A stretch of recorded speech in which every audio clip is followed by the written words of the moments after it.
Hey guys, what's going on? That one WWE Critic here, and I'm sorry for not posting a lot this week. I was busy with school. Anyways, I have the Raw January 13th, I think it is, 2014, and here's my review of it. So the show starts off with the Usos versus Bray Wyatt and Daniel Bryan. So I think the crowd needs to stop with the chanting of the Yes and Daniel Bryan. It's kind of ruining the whole gimmick of Daniel Bryan joining the Wyatt family. So I think I need to stop, but it's the crowd, so I can't stop it for one thing. But it's just kind of getting on my nerves as I kind of like good gimmicks, but I don't like it when they're ruined by either the crowd or WWE itself.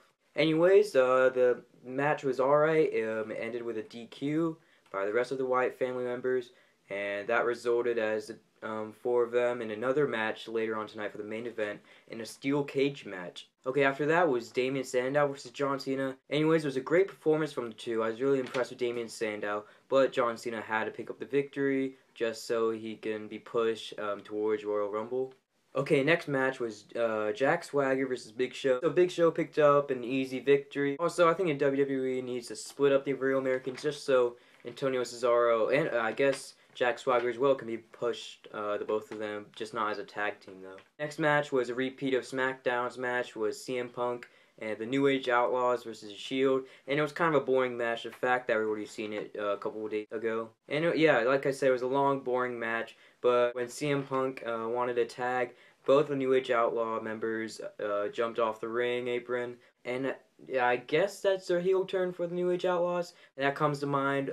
Have they signed a long-term contract with WWE? Maybe they'll fuse CM Punk. I don't know. We have to wait till next week. Okay, after that was the Funkadactyls versus AJ Lee and Tamina. And here's a good prediction that I think might happen. Will Tamina turn on AJ Lee?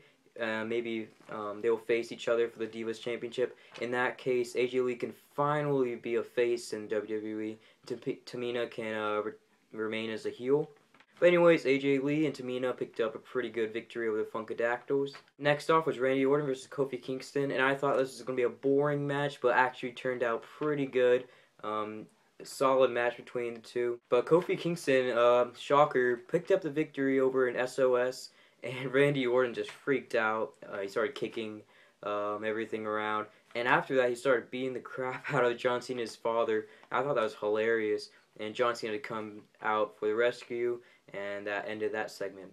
Next was the Rhodes Brothers versus Rybaxel. I hate that name, Rybaxel. And here's another prediction. I think that Cody Rhodes will face his brother Goldust at WrestleMania for a brother versus brother match, possibly Goldust as a heel in that one.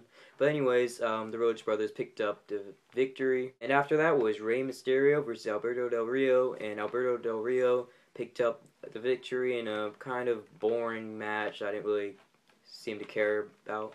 Finally, the main event was a repeat of the first match of the evening, but it was Bray Wyatt and Daniel Bryan versus the Usos in a steel cage match. Yeah, you heard it, a steel cage match in the PG era. That's just mind-blowing. Anyways, it was a pretty good match, and the Usos picked up another surprising victory.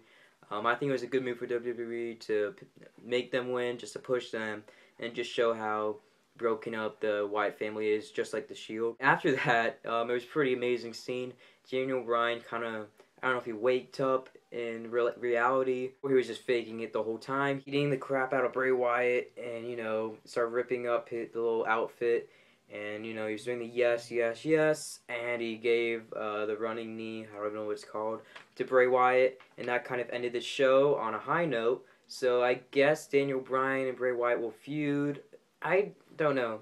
I kind of wanted Daniel Bryan to remain as a Wyatt for a little bit longer than expected. But we'll have to wait and see for next week's Monday Night Raw. I hope you guys like this video. Please subscribe, thumbs up, comment if you want. And if I were to give this Monday Night Raw show a rating from 1 through 10, I'd probably give it a 7 because some of the matches weren't as good as I thought they would be. But overall, it was a pretty decently good show overall. Thanks for watching.